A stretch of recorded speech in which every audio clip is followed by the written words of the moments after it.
स्वागत है दोस्तों स्टडी विथ गोलू चैनल में। आज हम लोग दक्षिण भारत के पठार के बारे में देखेंगे।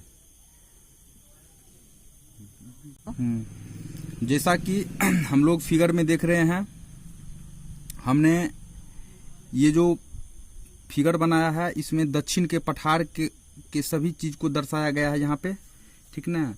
और ये प्रायद्वीपीय भारत के सारे क्षेत्र के बारे में बताया गया है। तो प्रायद्वीपीय क्षेत्र क्या होता है इसके बारे में हम लोग देखेंगे। प्रायद्वीपीय क्षेत्र का मतलब वो चीज होता है जैसे कि अगर महाद्वीप का वो हिस्सा जो तीनों तरफ से समुद्र से घिरा हुआ है, और हम ये वाला जो पार्ट देख रहे हैं ये पश्चिमी क्षेत्र जो है अरब सागर से घिरा हुआ है, पूर्वी क्षेत्र बंगाल की खाड़ी से घिरा हुआ है, और ये नीचे वाला क्षेत्र जो है ये हिंद महासागर से घिरा हुआ है। तो फिगर में देख रहे हैं ये जो क्षेत्र है ये अरावली की पहाड़ी की श्रेणी है, ये मालवा का पठार है, ये बिंद पर्वत की श्रेणी है, और ये सतपुड़ा श्रेणी है। और दोस्तों ये जो हम लोग देख रहे हैं ये पश्चिमी घाट पर्वत की श्रेणी है। और यहाँ जो मैंने अंडाकार दिखाया है ये नीलगिरी की पहाड़ी है, और ये पूर्वी घाट पर्वत है, और ये जो है ये राजमहल की पहाड़ी है। दक्षिण भारत का पठार जो है ये अरावली की श्रेणी से लेकर उत्तर पूर्व राजमहल की पहाड़ी तक, और राजमहल की पहाड़ी से लेकर कन्याकुमारी तक यहाँ तक फैला हुआ है।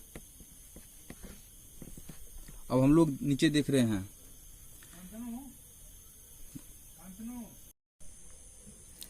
महाद्वीप का वो हिस्सा जो तीन तरफ से समुद्र से घिरा है प्रायद्वीप कहलाता है। जैसे ये क्षेत्र को हम लोग देख रहे हैं, ये तीनों क्षेत्र जो है समुद्र से घिरा हुआ है। इधर अरब सागर है, इधर बंगाल की खाड़ी है, और नीचे में हिंद महासागर है। प्रारंभ में विश्व एक महाद्वीप के नाम से जाना जाता था जिसे पेंजिया कहते थे। शुरुआती समय में पूरा विश्व जो है एक ही महाद्वीप के नाम से जाना जाता था जिसे हम लोग पेंजिया कहते थे। पेंजिया का आधा भाग उत्तरी हिस्सा में बंट गया जिसे हम अंगारा लैंड कहते हैं, आधा दक्षिणी भाग को गोंडवाना लैंड कहते हैं। जैसा कि हम लोग फिगर में देख रहे हैं, पेंजिया जो है इसका आधा भाग जो है ये अंगारा लैंड में, ये आधा उत्तरी भाग अंगारा लैंड और आधा दक्षिणी भाग गोंडवाना लैंड में बंट गया। प्रायद्वीप भारत का पठार गोंडवाना लैंड का हिस्सा था। यह अफ्रीका से टूटकर अलग हुआ है। प्रायद्वीपीय भारत का पठार हिमालय से भी बहुत प्राचीन है। यह उत्तर पूर्व दिशा में प्रवाहित हुआ। प्रायद्वीप भारत का जो पठार है ये गोंडवाना लैंड का हिस्सा था और अफ्रीका से टूटकर अलग हुआ है। प्रायद्वीप भारत का जो पठार है ये हिमालय से भी बहुत प्राचीन है, और यह जो है अफ्रीका से टूट के उत्तर पूर्व दिशा में यानी इधर का तरफ, उत्तर पूर्व हो गया, ये पूर्व है और ये उत्तर है, और इस दिशा में प्रवाहित हुआ। इस टाइप से हम लोग देख रहे हैं, उत्तर पूर्व दिशा में प्रभावित हुआ। दिल्ली से गुजरात तक की पहाड़ी को अरावली पहाड़ी कहते हैं। अरावली तट के पश्चिमी तट पर बसे पर्वत पश्चिमी घाट पर्वत तथा पूर्वी तट पर बसे पर्वत को पूर्वी घाट पर्वत कहते हैं। ये क्षेत्र दोस्तों दिल्ली है, दिल्ली से लेकर गुजरात तक के क्षेत्र को अरावली पहाड़ी कहते हैं। और अरावली तट के अरावली से ये जो पश्चिमी क्षेत्र है इसको पश्चिमी घाट पर्वत कहते हैं। यहां से लेके यहां तक पश्चिमी घाट पर्वत, और तथा पूर्वी क्षेत्र यहां से लेके ये सब पूर्वी घाट पर्वत है। पूर्वी घाट एवं पश्चिमी घाट जहां मिलते हैं वहां एक पर्वतीय गांठ का निर्माण होता है, उसे हम नीलगिरी पर्वत कहते हैं। जैसा कि हम लोग फिगर से देख रहे हैं, ये दोस्त पूर्वी घाट है और ये पश्चिमी घाट है, और इन दोनों घाट का जहां पे मिलता है इसको हम नीलगिरी पर्वत कहते हैं। हम लोग फिगर में नहीं दिखा पाए हैं, फिगर में थोड़ा हम डिस्टेंस दिखा पाए हैं, लेकिन आप लोग जो है फिगर को जो ड्रॉ कीजिएगा तो ये दोनों को नजदीक दिखाइएगा। ये दोनों पश्चिमी घाट और पूर्वी घाट जो है दोनों सटा हुआ है, और इसी क्षेत्र को हम नीलगिरी पर्वत कहते हैं। प्रायद्वीपीय भारत के उत्तर पूर्व में राजमहल की पहाड़ियां हैं, जैसा कि फिगर से देख रहे हैं। प्रायद्वीपीय भारत ये है, और इसके उत्तर पूर्व में लाल कलम से जो हम क्षेत्र दिखाए हैं ये जो है राजमहल की पहाड़ी है। प्रायद्वीपीय पठार उत्तर पश्चिम में अरावली पर्वत से लेकर दक्षिण पूर्व में राजमहल की पहाड़ी से लेकर दक्षिण में कन्याकुमारी तक फैला हुआ है। जैसा कि हम लोग फिगर में देख रहे हैं, प्रायद्वीपीय पठार जो है उत्तर पश्चिम में ये अरावली पर्वत है, और उत्तर पूर्व में राजमहल की पहाड़ी से लेकर कन्याकुमारी तक इनका विस्तार है। यानी ये जो पूरा क्षेत्र हुआ, ये पूरा क्षेत्र जो हमने दिखाया है, ये पूरा क्षेत्र ये प्रायद्वीपीय भारत का पठार है। मेघालय का शिलोंग पठार प्रायद्वीपीय पठार का उत्तर पूर्वी विस्तार है।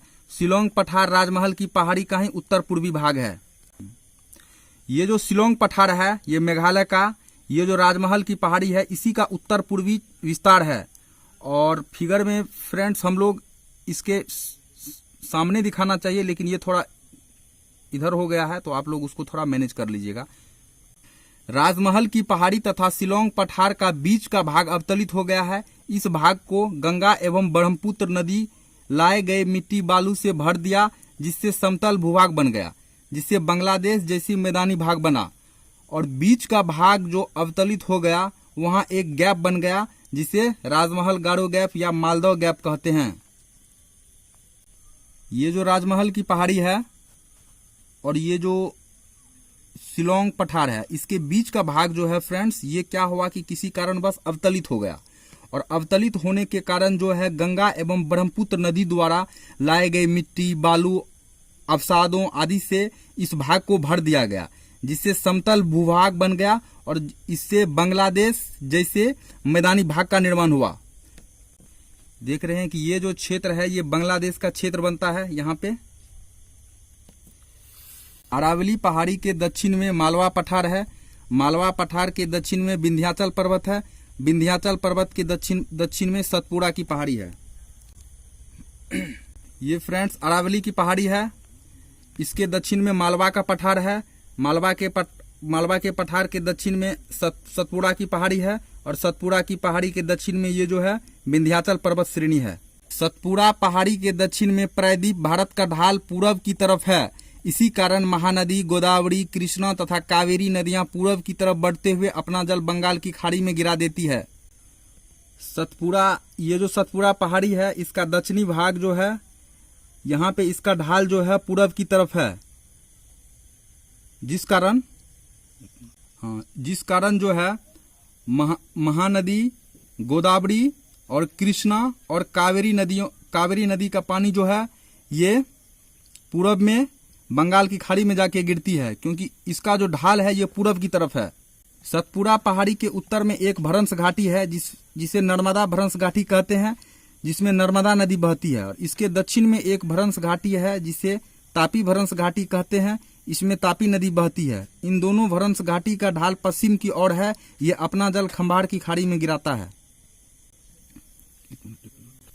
सतपुड़ा पहाड़ी के उत्तर में जो है ये नर्मदा भ्रंश घाटी है, और सतपुड़ा पहाड़ी के दक्षिण में ये तापी भ्रंश घाटी है। नर्मदा भ्रंश घाटी में नर्मदा नदी बहती है, और तापी भ्रंश घाटी में तापी नदी बहती है। और इनका ढाल जो है पश्चिम की तरफ है, इसलिए दक्षिण भारत की नदियों में ये दोनों नदियां जो है ये अपना जल ये जो है खंभार की खाड़ी है इसमें अपना गिराती है। तापी नदी के मुहाने से पश्चिमी तट तक कार्डमम पहाड़ी तक पश्चिमी घाट पर्वत का विस्तार है, और पश्चिमी घाट पर्वत लगातार है। ये जो तापी नदी है यहां से लेके ये जो नदी है तापी नदी से लेके यहाँ तक कार्डमम पहाड़ी तक जो है ये पश्चिमी घाट पर्वत का विस्तार है, ठीक। और पश्चिमी घाट पर्वत जो है ये लगातार है, कहीं कटा फटा नहीं है, लगातार श्रेणी में है। लेकिन पूर्वी घाट पर्वत जो है ये कटा फटा है, क्योंकि यहाँ से बहने वाली अधिकतर नदियां पूर्वी घाट पर्वत से होके बहती है और उसके क्षेत्र को जो है वो काट दिया है, जिस कारण पूर्वी घाट क्षेत्र जो है काफी कटा फटा है। और ये जो है दक्षिण भारत का सबसे नीचे का जो चोटी है वो कार्डिमम या इलायची पहाड़ी कहते हैं। और ये जो है ये अन्नामलाई पर्वत श्रृंखला है, आप लोग लिख लीजिएगा, अन्नामलाई पर्वत श्रेणी, अन्नामलाई पर्वत श्रेणी। और दक्षिण भारत की सबसे ऊंची चोटी अन्नामुदी इसी पर्वत श्रृंखला पे स्थित है। अन्नामलाई पर्वत श्रेणी पर ही अन्नामुदी स्थित है। तो ठीक है फ्रेंड्स, आज हम लोग दक्षिण भारत के पठार के बारे में परिचय थोड़ा कर लिए और अगले पार्ट में हम हर पठार के बारे में डिटेल से चर्चा करेंगे।